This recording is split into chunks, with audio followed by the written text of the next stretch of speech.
thanks for sharing. I love learning more about you guys and what you're all up to. So without further ado, I would like to thank Angelica Brewer, who's right there for me.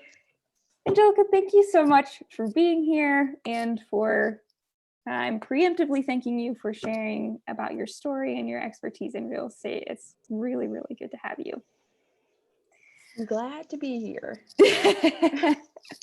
Okay, before we dive into real estate stuff, can you tell us a bit about you personally? Like, where did you grow up? Who's your family? Where do you live now? All that good stuff. So I actually, I'm from Indy. So I was born and raised on the northwest side in Pike Township. I moved away for college, lived in Chicago for 5 years, and then moved back You lived in here. Chicago for 5 years? I didn't know that. Yeah. Oh, okay. Where did you go to school? from 17 to 22, from ages of 17 to 22. Okay. And then I moved back here afterward. I now live on the west side of town for now. I have 2 children, Brielle and William. They're 3 and 4. Up until October, I guess I still am technically a nurse, but like up until October, I was also working a nursing job. That is what I went to school for and what I have been doing for the past almost 5 years, up until October. I got into real estate. I've always been interested in real estate, but I ended up getting my license in February of 2019. So that's when I got started. So I'm just under 2 years. Yeah. That's me. That's so good. And what a freaking 2 years it's been. Angela, can you talk about what was the driver for you to get into real estate? How did that all unfold? So it sounds really stupid now, but when I was in college in Chicago for those 5 years, my TV literally stayed on HGTV 24 hours a day. I don't usually tell people that. I usually just tell people I've always been interested in real estate, which I have, like even before college. Yes, but thank you for the real answer. This is everything I wanted and more.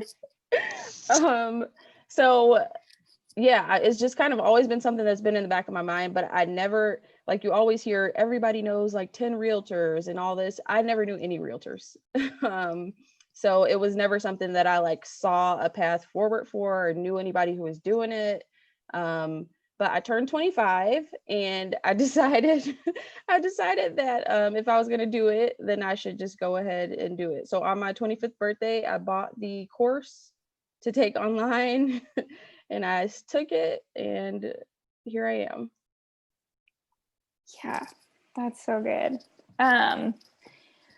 Angelica, what can you share about your first year in real estate? What went well? What was really hard about your first year?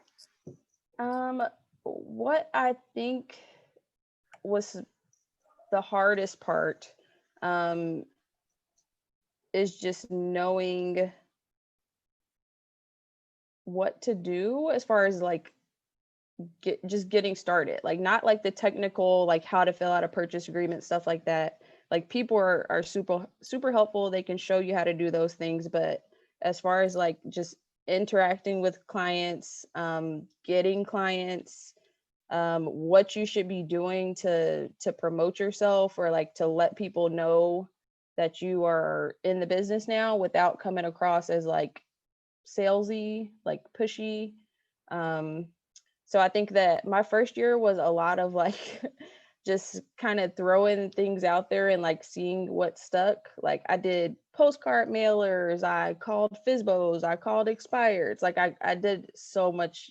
I tried a lot of different things my first year, and I kind of developed a taste for what felt the best to me and felt the most natural to me, and that I was also seeing like results from. And what was that? What did you end up landing on that felt good for you? So I make a lot of connections via social media. Like, and not just like I make posts and people comment. Sometimes that happens, but I've sent hundreds of DMs via social media. Wait, tell me more about that. Like how do you pick out someone? I still do that.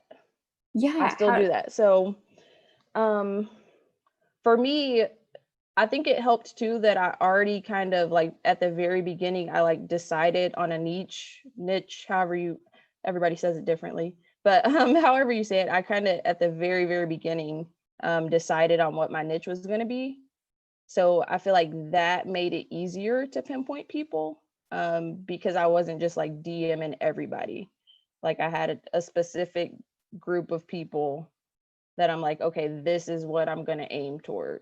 And Angelica, are these people who are like your friends on Instagram or Facebook, or are these people that you are just like finding?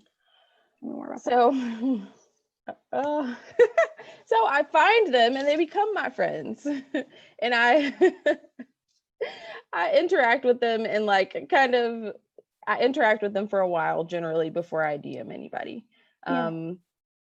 If I don't have a previous connection with them. A lot of the people that I end up like connecting with on social media, it will be because I went to high school with them, or I went to elementary school with them, or like I worked my old nursing job with them, something like that, to where we have met in person before, but like we don't talk on a regular basis or anything like that. Yeah, that's bringing to mind like what Mark always says about people you have that competitive advantage with. That's definitely like someone who went to your elementary school or high school or whatever, even though you like don't have any contact with them anymore, like they know of you. Mm-hmm. You know. Mm-hmm. Yeah. So I mean, it's a lot of like reconnection through social media. I'm not gonna say it's just like all like strangers, like, hey, no. A lot of reconnection through social media. I actually broke down like my numbers the other day as far as like where my business came from. And I think it was something like 43% from people who I either met or reconnected with via social media. It was still like 25-ish% from sphere of influence or referrals from sphere of influence. And then it was like 15% and 15% from open houses, clients who I met at open houses. And then just like some of the random prospecting that I did like in the beginning kind of paid off a little bit. I don't see that as being like a big thing for me moving forward, but some of it paid off a little bit. And was about 15%. So like FISBOs or expireds or stuff like that. Yeah. Are you running any like Facebook or Instagram ads? Or no? I've dabbled in it a little bit. And I actually have one that's closing this month from a Facebook ad. But I find that when you're like in the middle of transactions and stuff and like working with your current clients, it's hard to like keep a system of follow-up, especially with people who you can't really put a face with the name, like you don't really have any prior connection to them. So it's a little bit more difficult for me to like try to keep that connection going. Yeah, totally. If you are like reaching out or reconnecting, like reaching out to a stranger or reconnecting with someone on Facebook, like what did those initial messages look like? Like what's your in? Because this is really hard, like to feel like you're not being like awkward or like this used to be my whole job, was figuring out like how to email strangers and cold call strangers, and it's really hard. It kind of depends. It's much easier if I do make a real estate related post and they interact with that post. That makes it a lot easier. Otherwise, I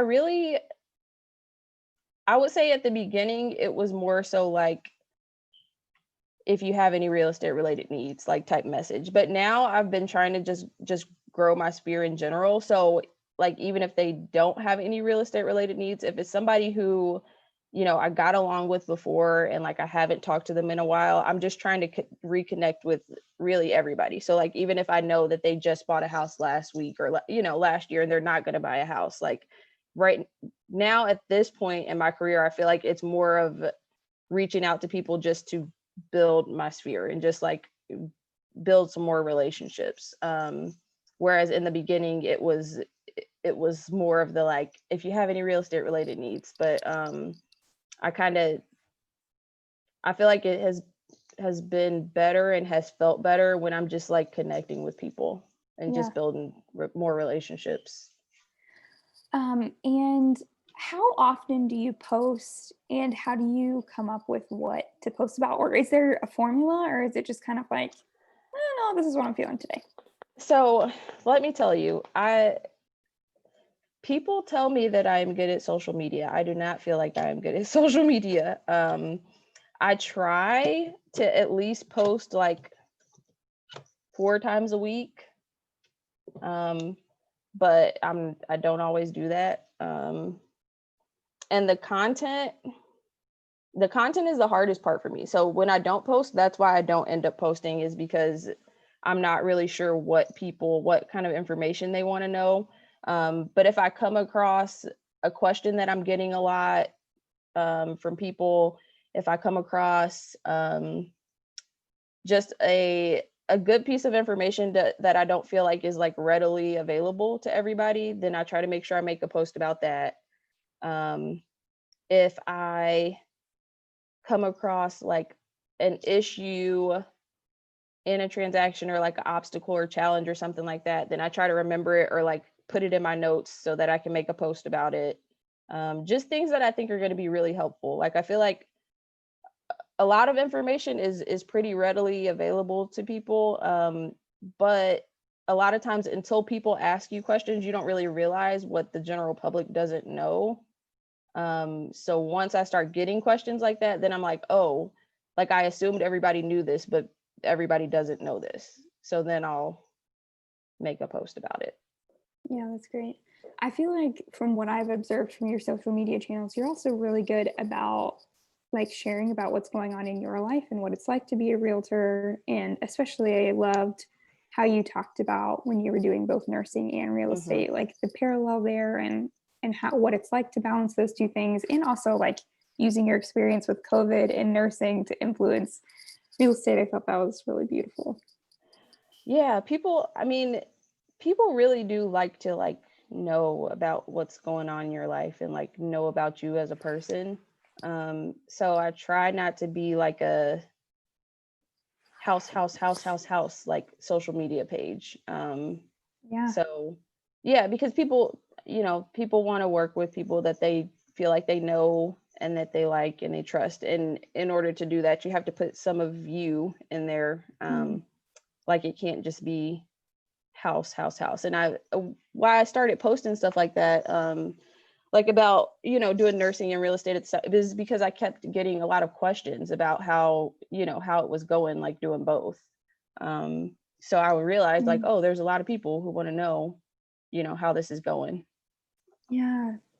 Yeah, that's so good. Um, okay, so we've established like you're very strong at lead generation. That feels like a really key component of your business. Talk to me about like this other side of like walking people through a transaction. Like what has that been like to learn like the actual like nooks and crannies of what a transaction looks like? Mhm. Yeah, what was that like in your first year? So I try to keep a very I try to not be too hard on myself, and I feel like that's kind of what you have to do in your first year, because you're still learning. Like you can watch all the videos and read all the books and like go to all the trainings, but you're still not going to know everything. Like, and things are still going to come up that you have questions about or that you don't know. So just like giving yourself a little bit of grace, um, and learning as you go, asking questions when you need to. I really think that's what, not even just the first year, like the first 2 years, I feel like I'm still at that place. Like I do feel more comfortable, but I feel like I'm still at the place where I'm kind of learning some things as I go and like as I ask questions. Yeah, that's so good. Is there anything you feel like you want to get better at in real estate? Yes, Jess is going to help me here soon. Listing presentations. So I've been very, very buyer heavy. This first year or two or whatever, I've been super buyer heavy. So I feel really, really comfortable with buyers at this point. Doesn't matter what kind of buyer, first time buyer, like investment, like out of relocating. I feel very comfortable with buyers at this point. I have not had as many listings, and the ones that I generally have had were from my sphere. So there were people who already knew me. And I didn't really I gave them a listing presentation, but there was no like element of somebody else is going to be giving them a listing presentation, after I get done or like before me or whatever. So I feel like I would like to be a little bit more confident and stronger on listing presentations. That's, really, really good. And I think that's pretty typical. Like new agents are mostly working with buyers for the first couple of years and then like slowly transition into more listings. So, and also those buyers that you helped, like eventually those will turn into listings for you too. So yeah. Kind of back to the transaction piece.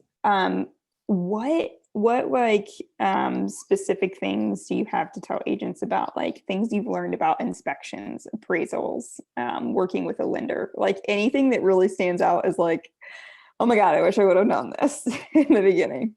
So inspections, I probably only missed 2 inspections through like my entire career. One of them Silva went to for me, so I kind of still knew what was going on.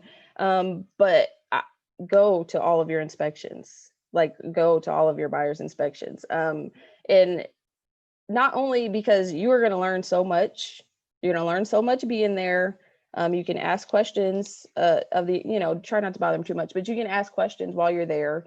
You can learn a ton. And then plus you just, what's going on when you go to, to do inspection responses and things like that. But you are going to, if you learn so much by just attending inspections. And so I would go ahead. When you say go to inspections, do you go to the whole thing or just to the end?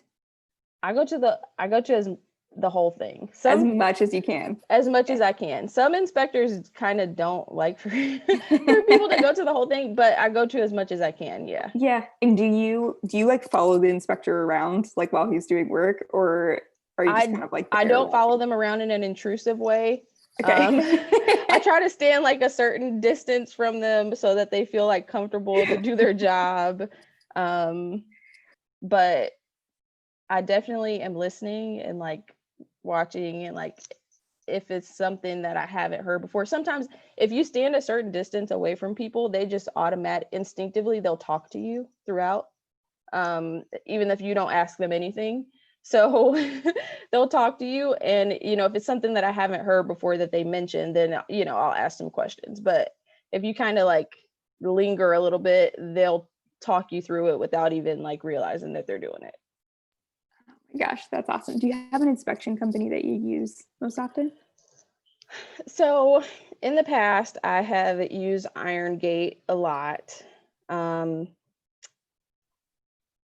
Recently, I have kind of switched over to using Still more so. Is that the guy who like it's just him? Yes. Right? Just one dude. Yeah. We had him in, ages ago. Yeah. So I have been using him more lately, just because I had a few just weird stuff with Iron Gate. Yeah, that's good. Billy, you're right. He brought in Old Gold Barbecue, which if you haven't had Old Gold Barbecue, it's like the best barbecue in the world. Holy crap. It's a food truck in Metazoa's parking lot. Okay. We'll have to try it out. Yeah, it's incredible. Okay, so you mentioned stuff for inspections, anything for like appraisals or lenders that you would? So appraisals, I think a lot of the times listing agents are a little bit more worried about appraisals. So when I have had listings, this is just something that I learned probably in a plat training, listening to a more seasoned agent or something. I do appraisal packets to like send over to the appraiser prior to the appraisal with like the comps that I used, any like updates that the house has and stuff like that. Because somebody mentioned this is not like my idea or my words, but somebody mentioned like they're more likely to look at it beforehand than to make a decision on the value, and then you send something over and they're not going to change their decision. Like, yes, it happens sometimes, but they're more likely to take what you have to say up front rather than to change what they've already said. So I do send over appraisal packets on the few listings that I have had. And then what else? Lenders. So with lenders, I spend a portion, or at least like a couple hours of my week every week, like kind of exploring different lenders and like loan options that they have. So like if a lender wants to talk to me, I will usually talk to them, just so that I can, I can spend 30 minutes talking to them, because there are a lot of different loan products out here. There are a lot of you have different clients who have very varied needs, and they're not all going to fit best with one loan officer. If you have a standard buyer who's like super good on credits, got the 20% down payment, they're, everything's buttoned up, like, yeah, you can use the same loan officer for all of those clients if you want. But if you have people who are in different situations than that, then you want to try to have some idea of a loan product that could work for them. Obviously, they still have to meet certain like bare minimum criteria, but I just find that it's different to be knowledgeable on some different loans that might work in different situations. Just so that if I have clients who end up coming to me, I already kind of have an idea of, okay, a conventional loan or like standard loan product is not going to work for them, but like maybe this could work out for them. So I like try to talk to all the loan officers to see what they have. Like, tell me what you have that's unique so and that's different, Yeah, and I mean, not to say this is the only reason you do something like this, but you can also most of the time get like free coffee or lunch for Yes. talking with a lender. So just like know that that's an option. Mm-hmm. Angelica, you have said before that you are definitely an introvert. Yes. Can you talk about what it's like to be an introvert in real estate? I would love to just know like thoughts you have about that, and also like boundaries that you set. Like how do you recharge and like all that good stuff. So I mean, that's the key word, is just knowing that I have like a set amount of, I guess I like to call it like social energy. I have like a set amount of social energy. And I try, sometimes it doesn't work. I try to structure my days, like my schedule throughout the week, to where I don't feel like I'm like overloaded on one day or another. Like I said, sometimes it does not work. And I just have to like push through it.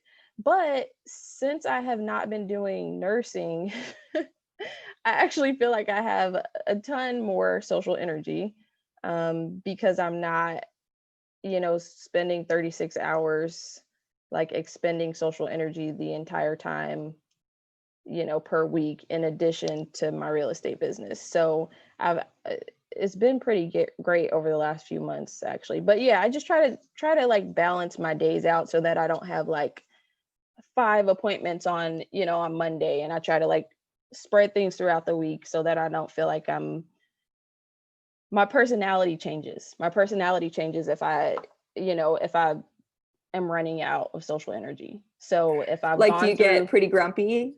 yeah, like I just don't come across as well. 100%. So, if I put 5 appointments in a day, by the third appointment, I'm like running out. I'm running out of social energy. So I'm just not gonna come off as well in the 4th and 5th. So I know that, and I structure my week accordingly. Do you like time block at all? Like say like, okay, I can do morning appointments and then afternoon is for like computer work or searches or whatever. Like, do you do any kind of formula like that? So I'm not as good at that as some of the other agents on here. I won't name any names that I know are like pro time blockers. I need to get better at that. I do have like it's really not a time block at all. It's just that I like to do appointments in the afternoon. That's really it. I like to like start my morning off kind of by myself, and like not necessarily by myself, but not like with a client having to talk constantly, but like by myself and like working. And then I feel like I kind of get some energy, and then I do appointments in the afternoon, but I don't have like a time block throughout the day, which I need to. Yeah, but no, that makes sense. That's kind of how I try to structure my day too. It doesn't really work out like that a lot of the time, but you're like your most productive in the morning. So like always trying to tackle like that hardest one first. That's so good. Guys, any questions that you have for Angelica? I feel like I just we just had a conversation. Well, I just feel like I like interrogated you, like asked you all the questions. So I feel like I might have stolen them from you guys if you had any. I've got one. Angelica, what do you think has been the most surprising thing you saw in your first year in terms of like transaction, or do you have any story of where you're like, I don't know, maybe like a go with your gut story where you're like, we need to like back out of this deal, or this is the deal, like just trying to think of things that have stuck out. So I will say it was actually this year, it wasn't my first year, but I had a buyer client, and we were under contract for we were in escrow for literally 3 months. And it was, it was all because of trying to find a loan product, right? That was going to work for her. And this was a lender that I had actually worked with before, but they had switched companies that they were working with. And the process was just, we tried to work with them for like a little over 2 months. And at a certain point, I was just like, they kept telling me like, oh yeah, we can do it. Like, give us another week. Like, we can do it. And I was like, no, I don't think you can. And so I told my client, and my client just had to kind of trust me. I was like, we need to switch lenders. Like, I know we've been with them for 2 months and tried to work through this, but like the seller is saying that this is the deadline, like this is all the time that he is giving us. It was like 30 more days or something like that. And I was like, we need to switch lenders now. And luckily my client was like, okay, let's do it. And, and we had things going like the next day with the new lender, who ended up being Art Hahn. And he was great. He was great. I just emailed him. But yeah, she kind of just had to trust me, because the lender was still telling her like, we can do this. And they were still telling me that. And I'm like, no, like we cannot, we need to switch lenders today. What was their holdup? There was a grant basically that they use for like down payment assistance. And they kept saying, well, it's the grant program. They're asking for all of this stuff and all this, and I really think it was just that they did not know what they were doing as far as the process. Is that an INHP product by any chance? It was not INHP, surprisingly. I've had we're all talking about, guys. With INHP too. INHP, I had an experience too. This is super.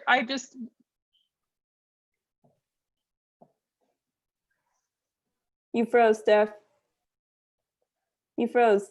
What did you say? Sorry. Oh, just saying, am I still frozen? No, you're good. Okay. No, like Angelica called me after I posted on the Facebook, because this is super important. And I would love to, Angelica, if you did like a loan product thing, like and I know Billy, you talked about that. Well, just because like my client that we are talking about is going to Mhm. need a DPA. So it's like, or a, a deal like what Arhan has, right? And Mhm. so it's just super, like certain products that I think a lot of lenders say like, oh yeah, we can do that, but there's like no Mhm. actual program to back it up. Mm. That's Mhm. what I'm finding. Yeah. Hmm. What's their price point, really quick? To purchase, Yeah. it's probably going to be under like 160. Yeah. If they go like 3.5 FHA, you can kind of get away with a couple $1,000 in concessions to take care of closing costs and go towards a down payment. That's actually how I bought my house. Mhm. So just FYI, we can connect on that later. Yeah. Cool. Sounds good. Any more questions? I have a question. Okay. Angelica, you've said you've worked mostly with buyers, Mhm. and on the listing side, you maybe felt like you haven't had to compete for clients. But I'm sure on the buyer side, you probably have. You've probably had buyers that were interviewing or had talked and met with other agents. What do you think has made you stand apart from other agents when you're having to compete for buyers? So I think that a big part of why I have gotten a lot of my clients is because I kind of declared that niche like very early on. So a lot of people kind of get in business and like some point down the line, they kind of declare their niche. But I like literally as soon as I started, I said, this is my niche. This is what I specialize in. I did research to try to, be the most knowledgeable in those fields. And the people who I'm specializing with, I kind of have a competitive advantage with because of my prior career. So I feel like it's that. I feel like it's just the competitive advantage. It's the fact that I'm saying that I specialize in working with you. I have done research. I've done research so that I know the best way to work with you, so that I know, the ins and outs of what you need during this process. So I feel like a lot of my clients have, it's just been because I've declared that I specialize in working with the healthcare and medical community.